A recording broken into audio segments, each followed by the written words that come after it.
프라이토리아에 오신 것을 환영합니다. 대한민국 2025년 12월 17일에 공개된 판사 나폴리타노 자유에 대한 판결 Judging Freedom의 인터뷰 COL. 더글라스 맥그리거 우크라이나와 유럽 전쟁 판타지에서 충격적인 주장이 제기된다. 그 경고는 유럽이 아닌 베네수엘라를 향하고 있다. 미국이 불과 며칠 내 전쟁을 시작할지도 모른다는 것. 그러나 가장 위험한 질문, 왜? 라는 물음을 거의 아무도 하지 않고 있다는 것이다. 이 모든 것은 조용한 공격 일상화에서 시작된다. 2025년 12월 중순 둔감해진 언론 생태계를 조용히 거쳐가는 속보 하나. 나폴리타노 판사는 한 연방 하원이 터커 칼슨에게 트럼프 대통령이 베네수엘라에 대한 적대 행위 개시를 선언할 예정이라고 말했다고 보도했다. 그 한 문장이 우리를 멈추게 했어야 했다.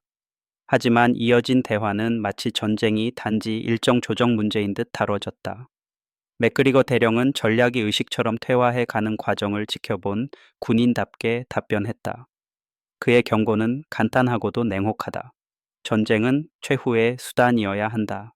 그는 해상 봉쇄를 있는 그대로 선언한다. 우리는 베네수엘라와 전쟁 중이다. 그 문장을 들으며 그에 따르는 법적 무게를 느껴야 한다. 동시에 그는 이런 말로 소름 끼치는 전략적 정직성을 보여준다. 마약 근절청 DEA 홈페이지만 봐도 된다. 베네수엘라가 우리 마약 문제의 근원이라는 주장은 사실이 아니다. 맥그리거는 주장된 위협과 실제 국가 이익 사이의 괴리를 정확히 지적한다. 그는 나폴리타노, 랜드 폴 상원의원과 함께 일련의 제도 붕괴를 꼬집는다. 전쟁 권한을 방기한 의회, 거의 논의 없이 행동할 수 있는 행정부. 우리는 엄청난 간접비를 안고 있다. 수능을 바탕으로 고속 승진한 장성들. 이는 어느 정파의 문제가 아니다. 전쟁이 이례적 사건에서 일상적 절차로 전환되는 구조의 문제다. 베이루트 막사 사건, 베트남, 레바논처럼 미국인의 피가 대규모로 흘러야만 대중의 분노가 전쟁을 멈추게 한다. 그전까지는 이성 대신 반사적 대응이 문제를 지배한다. 그러나 그들이 놓치거나 약하게 다룬 부분은 착오 유인이 어떻게 다음 단계를 예측 가능하게 만드는가 하는 점이다. 외국 세력을 테러리스트로 지정하고 은밀한 작전 요원이나 CIA 용병을 동원하고 정권 교체를 약속하는 행위는 어느 행정부가 집권하든 그 전례가 남는다. 비공식 처분에 대한 의혹은 명확히 규정돼야 한다. 그러나 이는 코인텔피로에서 드러난 수법들, 처치위원회가 경고한 비밀과 권한 남용의 역사를 떠올리게 하며 공공 신뢰를 좀먹는다. 핵심 질문은 수사적 방법이 아니라 실질적이다.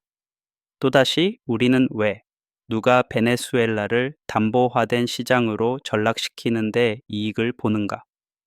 천연 자원을 전리품으로 보는 이들.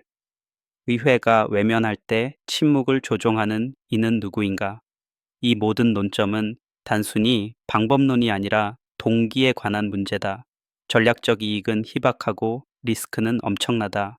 베네수엘라는 거대하고 지형은 복잡하며 라틴 아메리카 대중 정서는 어떤 외부 개입에도 단호히 반발할 것이다.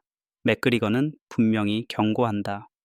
푸에르토리코에 배치된 병력과 연안에 대기 중인 함정들, 작전 기획자들은 쿠데타와 현지 협력자들에게 전적으로 기대고 있다.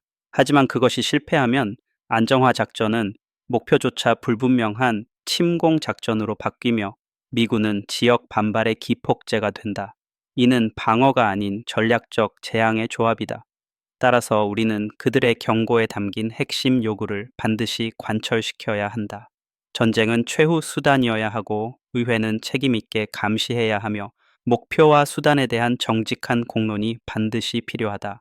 오늘날의 전쟁은 더 이상 국민이 아니라 권력을 위한 것이다. 방어라는 언어가 지배라는 현실을 감추고 계급이 통찰이 아닌 충성으로 보상받고 정책이 소수 집단의 이익에 의해 결정될 때 결국 위태로워지는 것은 공화국 그 자체다. 병력이 투입되기 전에, 관이 돌아오기 전에 우리는 지금 가장 어려운 질문을 던져야 한다. 역사가 말해준다. 우리는 항상 뭔가를 잃고 나서야 대가를 받아들인다. 누가 이득을 보는가? 누가 그 결정을 책임질 것인가? 이 침묵은 이제 끝나야 한다. 그럼 이만입니다, 친구들. 제 채널을 응원해 주시려면 좋아요와 구독 부탁드립니다.